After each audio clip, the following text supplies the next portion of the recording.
Welcome to my YouTube channel Linus medicos. तो ये video उन बच्चों के लिए है जो अभी थर्ड ईयर से फ्री हो के फोर्थ ईयर में प्रमोट हुए हैं। तो सबसे पहले उनके लिए बेस्ट विशेस, अल्लाह ताला उनको मज़ीद कामयाबियाँ अता फरमाए। इंशाल्लाह थर्ड ईयर में बहुत अच्छे मार्क्स से वो कामयाब होंगे। तो जो बच्चे थर्ड ईयर से फोर्थ ईयर में आए हैं तो वो मोस्टली कंफ्यूज होते हैं कि कौन कौन सी बुक्स हमें पढ़नी चाहिए। जब मैं थर्ड ईयर में थी तो थर्ड ईयर से फोर्थ ईयर में आई थी तो मोस्टली होता है कि कौन कौन सी बुक्स हमने साल के शुरू में ले लेनी है और कौन सी ऐसी हैं जो हमने पीडीएफ की फॉर्म में रखनी है और कौन कौन से हमने 5 पेपर सेलेक्ट करने हैं। तो एक एक चीज़ मतलब हर चीज़ बच्चा कंफ्यूज होता है।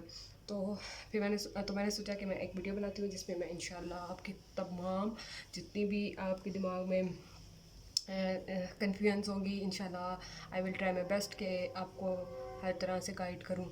तो फोर्थ ईयर में जो है टोटल जो हमारे पास सब्जेक्ट्स होते हैं वो 4 सब्जेक्ट होते हैं। सबसे पहले जो है हमारे पास ईएनटी होता है, ठीक है। ईएनटी होती है ईएनटी आई और कम्युनिटी मेडिसिन और स्पेशल पैथोलॉजी।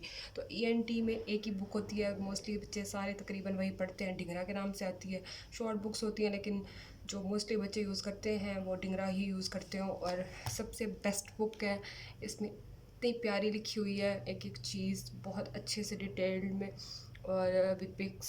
तो आपका मतलब बहुत अच्छा कंसेप्ट क्लियर हो जाता है। उसके बाद जो है आई में जो है मोस्टली 2 बुक्स होती हैं। एक आती है शफ़ी एम मोहम्मद जतोई के नाम से और दूसरी जोगी। तो जो जोगी बुक है ये थोड़ी डिटेल्ड फॉर्म में है और पैराग्राफ्स की फॉर्म में इसमें लिखा हुआ है, ठीक है। तो मोस्टली बच्चे, बहुत कम बच्चे जोगी यूज़ करते हैं। जो जतोई है वो बहुत अच्छी बुक है। जो पर्सनली मैंने फोर्थ ईयर में पढ़ी है वो जतोई पढ़ी है, क्योंकि ये मतलब इसमें हाइडिंग्स वगैरह बनी हुई हैं तो एक एक चीज़ बहुत अच्छे से उसने दी हुई है और विद पिक्स दी हुई है। तो आपके कंसेप्ट क्लियर हो जाते हैं और आप मतलब मोस्टली हमारा जो ब्रेन है वो विजुअल मेमोरी उसकी अच्छी होती है। तो उससे हमारे मतलब ये तो अच्छी हो जाती है, ठीक है। उसके बाद जो है कम्युनिटी मेडिसिन में 2 बुक्स आती हैं, के पार्क और एक्सेल। तो के पार्क जो है वो बहुत लेंथी बुक है, बहुत बड़ी है।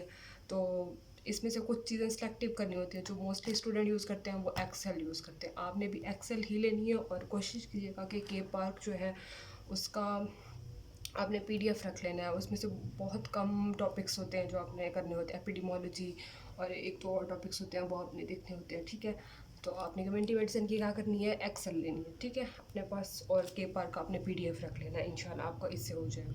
उसके बाद जो है फोर्थ पे और बहुत ज़्यादा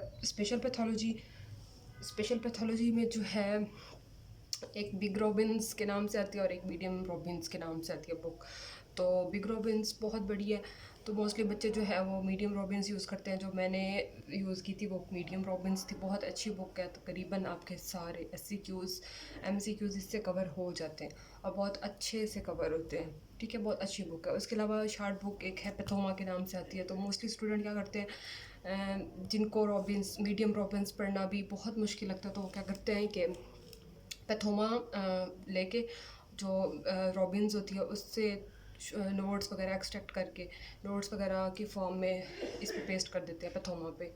तो इस तरह से फिर एट द एंड उनके लिए रिवीजन करना आसान हो जाता है। लेकिन मैंने जो है पर्सनली जो मैंने पढ़ी है वो रॉबिन्स पढ़ी है। पैथोमा मुझे इतनी कोई ख़ास, मैंने पढ़ी थी, मैंने ली दोनों थी, बट मैंने पैथोमा पढ़ी थी उसके वो मुझे रिटेन नहीं रहती थी क्योंकि उसमें बहुत छोटी छोटी लाइनें हैं और पेपर में फिर आपका अच्छा कंसेप्ट नहीं बनता। अगर आपने अच्छे कंसेप्ट बनाने और स्टेरियोस वगैरह डायग्नोसिस वगैरह पिक करने तो आपने रॉबिन्स पढ़नी है, मैं आपको यही रेकमेंड करूँगी, ठीक है।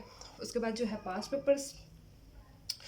पेपर्स में जो है सबसे अच्छे मैं आपको जो कहूँ जो मैंने पढ़े हैं, T2HS मैंने साल के शुरू में ली थी, बट जब 2-3-4 महीने के बाद मुझे लगा कि मेरे से डायग्नोसिस ही पिक नहीं हो रहे। तो फिर देन मुझे मेरे सीनियर्स ने तब बताया था कि ज्ञान सीरीज़ के नाम से एक बुक है, तो वो आप देखें। तो देन जब मैंने वो देखी थी तो मुझे बहुत अच्छी लगी थी। इवन कि जब से मैंने वो बुक ली थी मुझे फोर्थ इतनी इंटरेस्टिंग लगना शुरू हो गई थी। तो कोशिश करें कि आप भी जो गलती मैंने की है, मतलब मुझे तो फोर्थ ईयर शुरू में इतना कोई ख़ास एक बोरिंग सी लग रही थी, बट जब मैंने ज्ञान वगैरह पास पेपर्स और साथ साथ बुक रीडिंग करती थी और उसमें उसके बाद जो है ज्ञान के पास पेपर्स पढ़ती थी, तो मुझे ऐसा लगता था कि मेरे सारे सिनेरियोज़ पिक हो रहे हैं। तो मुझे उसमें यह है कि आपको डायग्नोस्टिक पॉइंट्स उसने दिए हुए हैं, स्टेप बाय स्टेप आप सिनेरियोज़ पढ़ते हो, फिर आपकी एक अच्छी वो बन जाती है, ग्रिप बन जाती है, ठीक है। तो आपने क्या करना है, पास पेपर्स कोशिश करें, मोस्टली बच्चे ज्ञान सीरीज़ लें इंशाल्लाह। आप मुझे दुआएं देंगे साल के एंड में, अगर जो बच्चा ज्ञान सीरीज़ पढ़ता है वो मोस्टली उसके सिनेरियोज पिक हो जाते हैं प्रॉफ में। ऑलमोस्ट मेरे भी अल्हम्दुलिल्लाह हो गए थे, ठीक है। T2HS भी अच्छी है, मैं ये नहीं कह रही कि वो बुरी है, बट जो मुझे पर्सनली जो मैंने पढ़ी है वो मेरे ज्ञान पढ़ी है। तो मैं आपको भी यही रेकमेंड करूँगी कि अगर आपने हर किसी की अंडरस्टैंडिंग का लेवल डिफरेंट होता है, तो आप जो देख लें।